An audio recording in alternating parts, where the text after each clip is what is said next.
So reading the it'd be useful, but I wouldn't use it article.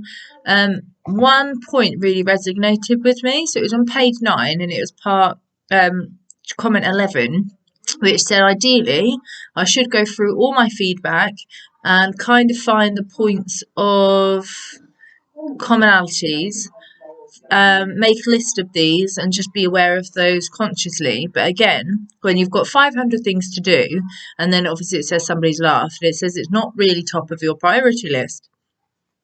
Now, I completely resonated with that because the amount of times I've given feedback to students and there's just never been enough time for them to actually really physically go through it. Now, in the email that I sent to Chris, which was one of the previous activities, I sort of mentioned about not including a marker tool on the test. And it's something that I've actually did when I was working with 2 year 6 classes, because I found that they would just flip into the mark, and then either the whole lesson they'll be spent really happy with their mark and boasting, or really happy with their mark and proud of themselves, or they'd be really disappointed. And it sounds awful, but more often than not they were actually ended up being disappointed in the grade that they'd been given, and it stopped them focusing on what the feedback was. So I just completely stopped writing the numbers down.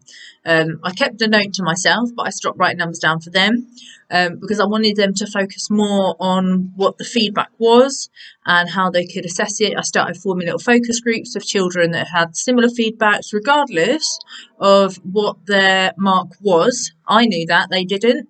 So in their heads, they're thinking, oh, they're all on the same level, which is great because it meant that reciprocal learning with children higher attaining and lower attaining were getting that connection together, and they were able to work on topics together. In an ideal world, you'd have time with every single student to go through their marks, go through their paperwork, and really go through and target certain areas that they're struggling with. But it just really resonated with me that actually being the teacher and modelling that behaviour is something that's really important, because if they're doing a study on it and at university they're still thinking it's not top of their priority to go through and look at the feedback given, then I haven't done my job correctly, because really the feedback I'm giving them should be what is encouraging them to move forward and to change things. Now, I listened to feedback quite a lot just because I knew my exam results weren't always what I wanted them to be. So I focused on the feedback of what it was from things like coursework and stuff like that. That's what I would focus on and move forward that way. But it doesn't always work for some students. But if you had a whole lesson just dedicated to, right, your group needs to focus on this, your group needs to focus on this, your group needs to focus on this, and have that sort of focus group together, then it encourages them to talk and learn from each other. And then I'd repeat parts of the test that they struggled with, or repeat part of the coursework bit that they'd struggled with, remark it and see how that changed things. And actually quite often you would find a more positive result. Sometimes children just didn't understand what the feedback was, and that would be when you would say, look, I've noticed you're still struggling with this, would you like to have a one-to-one? Let's get together during a lesson sometime and just talk through it. But again, in an ideal world, you would have all the time in the world to do that with your students, and it wouldn't be, right, we've done this, we need to move to the next one because the curriculum is telling you to go through all of this stuff. And again, it's a big overhaul in education. That's why I'm here, really. But yeah, it's just that one thing really resonated with me, because if we can't find the time to talk through students, to prioritise their feedback, why would they?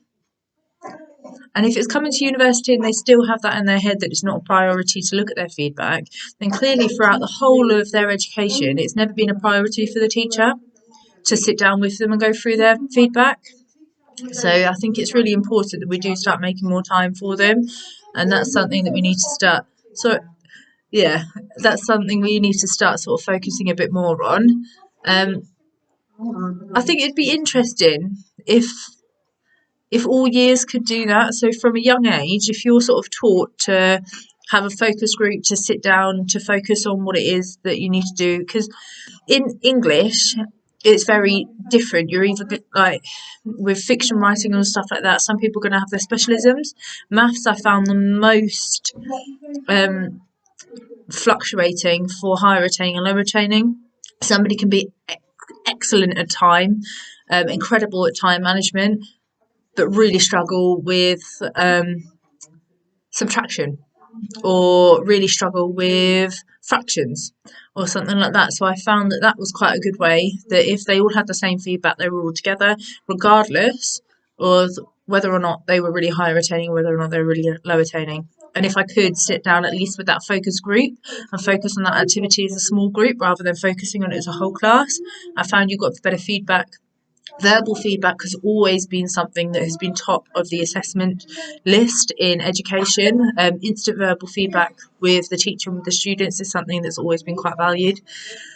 But written feedback, again, I agree, it can be really hard to understand what the lecturers are saying. It can be really hard to understand what the teachers are saying. There needs to be more communication, even if it's via video chat, even if it's via communication via text. If you don't fully understand what it is, there needs to have that courage to go and ask as well. And quite often you're sort of given feedback and that's it. You sort of have to act upon it, and you might not have the courage to go and talk to the teacher. So I feel like that does need to change. That whole sort of thing does need to change as well. There's many things in this that I found really interesting. The scrutinisation of feedback as well, I found quite, being a teacher, and I know I'm not a lecturer, but being a teacher by trade, I found this really interesting because I work mainly with EYFS children. A lot of our feedback is done verbally, and a lot of our assessments is done online. They don't have to sit any examinations. A lot of our children can't even write their own name.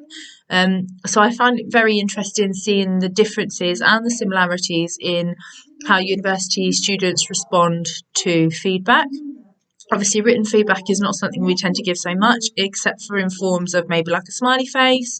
It's usually a lot more positive based. We do positive praise where I work. I don't necessarily focus on the negative so much. It's something that is an encouragement, like, oh, have you tried it this way? Have you tried it that way?